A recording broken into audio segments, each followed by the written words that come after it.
बोलो गणेश जी महाराज की जय। एक दिन गणेश जी का मेला लग रहा था, सब कोई मेले में जा रहे थे। एक छोटी सी लड़की थी, उसने अपनी माँ से जिद करने लगी, मैं तो मेले में जाऊंगी। वह बोली, माँ बोली कि बहुत भीड़ होगी, किधर तू गिर पड़ जाएगी, पर नहीं मानी। तो उसने माँ से 2 लड्डू और 1 घंटी में पानी लिया। बोली 1 लड्डू तो गणेश जी को महाराज को खिलाकर पानी पिला देना, दूसरा लड्डू तू खाकर पानी पी लेना। लड़की मेले में चली गई। मेला खत्म होने पर सब अपने अपने घर आने लगे। लड़की वहीं बैठ गई। वह बोली 1 लड्डू तुमको, 1 लड्डू मुझको। इस तरह सारी रात बीत गई। गणेश जी ने सोचा कि लड्डू नहीं खाऊंगा तो लड़की घर नहीं जाएगी। छोटा सा रूप बनाकर आया, लड़की से 1 लड्डू लेकर खाया, पानी पी लिया। कहा कि कुछ मांगे। लड़की बोली, अन्न मांगू, धन मांगू, लक्ष्मी मांगू, नौखंड महल मांगू, बांदी मांगू, खूंटी हार, शेष भरतार, रुंझुन बैल, बस इतना ही मांगू। गणेश जी बोले, छोटी सी दिखती है पर सब कुछ मांग लिया, अब तेरे घर जा सब कुछ मिलेगा। घर आई तो लड़की की माँ बोली, इतनी देर कहाँ लगाई। लड़की कहने लगी, मैं गणेश जी को लड्डू खिलाकर पानी पिलाकर गणेश जी महाराज की कृपा से सब कुछ हो गया। गणेश जी महाराज जैसे उसको दिया वैसे कहते सुनते हमारे और हमारे परिवार को, सुनने वालों को, सबको देना। की पूजा किया करती। बृहस्पति भगवान आते, 4 लड्डू 1 चांदी का कटोरा देकर चले जाते। लड्डू खा लेती, कटोरा कोठरी में रख देती। एक दिन भावज ने कोठरी खोल कर देखी, कोठरी में से कटोरा जगमग हो रहा था। उसके पड़ोसन ने कहा, मेरी नंद इतने कटोरे कहाँ से ले आई, कोठरी में कटोरों की जगमग हो रही। पड़ोसन बोली, अपने आदमी से कही। वह बोली, मेरा आदमी नहीं सुनेगा। बोली, दाल का चमचा भात में, भात का चमचा दाल में दिया। उसने वैसा ही किया। वह बोला, पागल हो गए। वह बोली, पागल मैं नहीं हो रही, पागल तो तुम्हारी बहन हो रही है। पता नहीं इतने कटोरे कहाँ से ले आते। कोठरी में कटोरा की जगमग हो रही है, इसी से घर से निकाल दो। भाई बोला, जीजी मामा के घर चलेंगे। वह जानती थी कैसे मामा के घर जाते हैं। वो बोली, जहाँ केले का पेड़ हो, मंदिर हो, वहां उतार दियो। वह बोला, अच्छा। जंगल में जाकर देखा, जहाँ केले का पेड़ था, मंदिर था, उतार दिया। बृहस्पतिवार का दिन था, केले की पूजा करी। बृहस्पति महाराज आए, 4 लड्डू 1 चांदी का कटोरा देकर जाने लगे। वो पेड़ के पीछे छिपकर खड़ा दिया तो उसे पैर पकड़ लिए। बृहस्पति महाराज बोले, पापी ते मेरे पैर छोड़, कुंवारी कन्या के कलंक लाते तो ये शर्म नहीं आती है, सत के व्रत करती है। मैं इसे देकर जाता हूँ, इसका पीछा भूल कर भी मत करना। बहन को लेकर घर आ गया। उसकी भाभी दरवाजे पर खड़ी थी। वह बोली, तू इसे फिर ले आया। वह बोला, मेरी बहन को कुछ मत करना, मेरी बहन तो बृहस्पति भगवान के व्रत करती है, वो इसे देकर जाते हैं। भाभी बोली, मैं देखूंगी। इसके बृहस्पति महाराज सारी नगरी में बोलाई, अपने अपने बच्चों को लेकर आना, मेरी नंद बृहस्पतिवार के व्रत रखती है। सबको 4 लड्डू चांदी का कटोरा। श्राद्ध पक्ष जिसमें कही जाने वाली कहानी और उसकी पूजा का बड़ा विधान है। ये सब कहानी हम पीपल देवता के नीचे कहते हैं, क्योंकि हम लोग हमें पता है कि हमारे पीपल देवता में सभी देवी देवता और साथ में हमारे पितर वास करते हैं। कहते हैं कि 15 दिनों में पीपल देवता को सींचने से और 7वां अध्याय गीता का करने से और ये कहानी कहने से हमारी सारी मनोकामना पूर्ण होती है। कहते हैं जिनके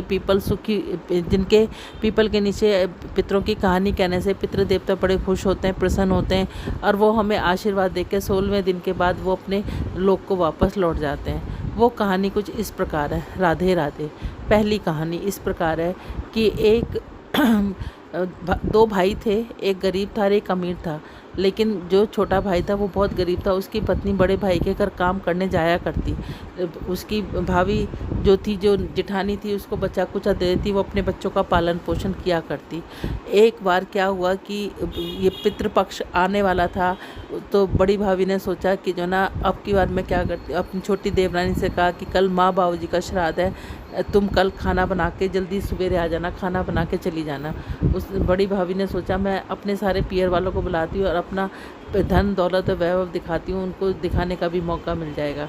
अब अगले दिन माँ बाबू जी का श्राद्ध था, तो उसने अपनी बड़ी भाभी ने, छोटी बहू आई, उसने सारा खाना पीना बनाकर अपने घर चली गई। बड़ी भाभी ने, उसकी जो जेठानी थी, उसने सारे अपने पियर वालों को बुला लिया। आए उसके माँ बाबू जी, सास ससुर आए। उन्होंने देखा हमारा तो किसी ने कोई कुछ निकाला ही नहीं है, हमारा हिस्सा तो किसी ने निकाला ही नहीं है, यहाँ तो उसके पीहर वाले सब जीन में लग रहे हैं। वो उसके घर से वापस चले गए, छोटी वाली के घर पर चले गए। छोटी वाली के घर में कुछ ना था। उसने आज्ञारी करी, आज्ञारी करके यही कहा कि मेरे पास जो है मैं आज्ञारी करके और मैं ही इसी से के ऊपर पानी के छींटे दे के कहने लगी, मेरे पास तो पितर देवता यही हैं, इसके अलावा मेरे पास कुछ नहीं है। ऐसा कहकर वो सो गई। अब उसके बच्चों ने पूछा, माँ हमें भूख लगी है। कहने लगी, बेटा मेरे पास तो कुछ नहीं है। अब वो क्या करा कि वो पितर देवता आए और वो राख को चाट कर चले चले गए। रात को जहाँ पर वो सारे उनके दोस्त वगैरह बैठे हुए थे वो सब पूछने लगे, कोई कहता मेरे बेटे ने ये बनाया, कोई कहता मेरे बेटे ने ये बनाया, कोई कहता मेरे बेटे ने मेरी पसंद का खाना बनाया। तो उन्होंने कहा, तो कहने लगे हम मेरे बड़े बेटे ने खाना तो बनाया लेकिन हमारे लिए कुछ नहीं निकाला, उसके तो पीहर वाले जीम रहे थे। उसके बाद उन्होंने कहा तुम्हारा छोटे बेटे के पास कुछ नहीं था, उसने तो अगियारी करके छोड़ दिया, तो हम उसी को चाट के आ गए। लेकिन कुछ देर बाद वो दोनों जने नाचने लगे कि मेरे छोटे बेटे के घर में खूब धन दौलत हो जाए, मेरे बेटे के घर में खूब धन दौलत हो जाए। उधर उसके बच्चे भूख प्यास से बिलख रहे थे, तो उन्होंने उससे कहने लगे कि माँ हमें भूख लगी है। उसने गुस्से में कहा, छोटी बहू ने कि गुस्से में कहा कि जाके आंगन में देखो, एक वो भिगोना उल्टा रखा है, उसमें ही खाना रखा होगा, तुम जाकर खा लो। वो आंगन में बच्चों ने जाके आंगन में वो बर्तन उघाड़ के देखा तो उसमें बहुत सारा धन दौलत और हीरे मोती भरे हुए थे। वो समझ गई कि सब मुझे पितर देवताओं ने, मेरे सास ससुर ने मुझे आशीर्वाद दिया। अब वो उनको लेके अगले साल से उसने बहुत अच्छी तरह से उनका अपने श्राद्ध किए। भगवान ने जैसे उसके पितर देवता खुश हुए वैसे कहते सुनते हमें और हमारे परिवार के सबके खुश होना। बोलो पितर देवता महाराज की जय। दानीकरण हमेशा सोने का दान किया करता है। वो कभी अन्न का, फल का, पानी का या कपड़े का दान नहीं किया करता था। वो हमेशा दानी के नाम से विख्यात हुआ, लेकिन सोने का दान किया करता था। उसकी जब मृत्यु हुई तो उसको बड़े अच्छे राजमहल के अंदर रखा गया, लेकिन वहाँ सब कुछ सोने का था। वो बड़ा खुश हुआ कि मैंने सोने का दान किया। अब उसको भूख लगी तो उसके लिए खाना परोसा गया, लेकिन वो भी सब सोने चांदी के थे। तो वो कहने लगा कि मैं सोने का खाना कैसे खाऊं। तो उन्होंने कहा कि तुमने अपनी ज़िंदगी में कभी अन्न का, धन का, कपड़े का, लत्ते का, पानी का दान ही नहीं किया। अब वो बड़ा परेशान हो जाता है, भूख प्यास से बेहाल हो जाता है। तो वो कहता है कि ठीक है, मुझे फिर 15 दिन के लिए आप मुझे धरती पर भेजो तो मैं सब दान करूँगी, सब कुछ दान करके आऊँगा। तो वो वापस धरती पर आता है और ये 15 दिन के श्राद्धों में वो सब कुछ दान करके फिर वापस जाता है। तो उसको महल में हर चीज़ मिलती है। इसलिए कहते हैं कि 15 दिन हमें अपने पितरों के निमित्त सब कुछ दान करना चाहिए। इसके दान करने से हमारे घर में धन धान्य की और पुत्र पौत्र की बढ़ोतरी होती है। जैसे करण के लिए सब कुछ किया, वैसे कहते सुनते हमारे पितर हमारे और हमारे परिवार के लिए सब कुछ करें। तीसरी कथा जो पीपल के नीचे कही जाती है वो इस प्रकार है कि एक गरीब किसान था। तो वो गरीब किसान था तो उसके घर में जब भी औलाद पैदा होती वो 6ठे दिन होकर मर जाती। वो बहुत परेशान हो गया। एक बार वो इस तरीके से उनकी 6 औलाद मरने के बाद वो बूढ़े, दोनों दमयंती बूढ़े हो गए। अब वो सोचने लगे कि हमारे कोई औलाद भी नहीं है और हम बूढ़े भी हो गए, हम कैसे करेंगे। एक बार उसके घर में जो अनाज रखा था उसमें भी कीड़े पड़ गए और उसके खेत में एक पीपल का पेड़ था, वो भी सूखने लगा। वो पीपल के पेड़ के नीचे बैठ के सोचने लगे कि अब हमारा गुजारा किस तरीके से होगा। वो बहुत परेशान रहने लगे। रोकिए।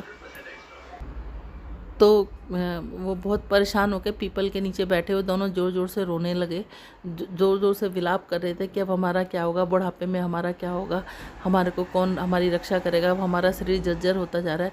उससे शिव पार्वती निकल जा रहे थे। पार्वती माता ने पूछा कि इस तरीके से ये कौन इतनी ज़ोर से विलाप कर रहा है कि औरत के साथ साथ कोई आदमी भी इतना करुण कुंदन कौन कर रहा है। उन्होंने जाकर देखा तो वो बूढ़े किसान है। उन्होंने उससे पूछा तो वो कहने लगे हमारे 6 संतानें वो भी ख़त्म हो गई, जो हमारे घर में अनाज रखा हुआ था उसमें भी कीड़े पड़ गए और ये पीपल भी सूखने लग गया। कहने लगा कि ये तुमने ना पीपल के नीचे कभी पितरों के नाम की ना कथा कही है, ना कभी उनके नाम का कुछ किया है। तुम अब श्राद्ध के 15 दिन आने वाले हैं, पीपल के नीचे बैठ कर रोज़ाना हाथ में काले तिल, सफ़ेद तिल और जौ लेकर उसमें मिश्री डालकर या गुड़ डालकर उससे पीपल की कहानी कहो, पीपल के नीचे कहानी कहो और पीपल देवता से अपने पितरों के लिए माफ़ी मांगो कि जो हमसे गलती उन्होंने ऐसी करना शुरू करा। तो उसका जो पीपल का पेड़ सूख रहा था वो भी हरा भरा हो गया। उसके घर में अनाज, जब दोनों पति पत्नी अनाज उगाने लगे तो उनके घर में बहुत ज़रूरत से ज़्यादा दुगना अनाज पैदा हुआ और उनके घर में 9 महीने में भगवान ने एक बेटा भी दिया।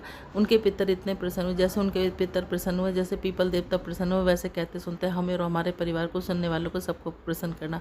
बोलो पीपल देवता की जय। इस तरीके से हमें ये तीनों कहानियाँ हर रोज़ पीपल के नीचे जल चढ़ाते हुए कहनी चाहिए। इसके बाद पीपल की आरती है, वो मैं आपको रात को वो मैं अब आपको दोबारा मैं बता दूंगी। और उसके बाद चाहे हमारे घर में श्राद्ध हो या ना हो, लेकिन हमें श्राद्धों के दिनों में 7वां अध्याय गीता का जरूर पढ़ना चाहिए। इससे भी हमारे पितरों को की मुक्ति मिलती है और उनकी आत्मा को शांति मिलती है। और साथ में गऊ के लिए 4 रोटी निकाल कर गऊ को जरूर देनी चाहिए, क्योंकि वो हमारे भूले बिसरे या कोई अड़ोसी पड़ोसी या अनजान जो हमारे पितर हमें नहीं पता वो हमसे कुछ लेना चाहते होंगे तो हम उनके निमित्त देंगे तो वो भी हमें आशीर्वाद दे के जाएंगे। बोलो पितर महाराज की जय।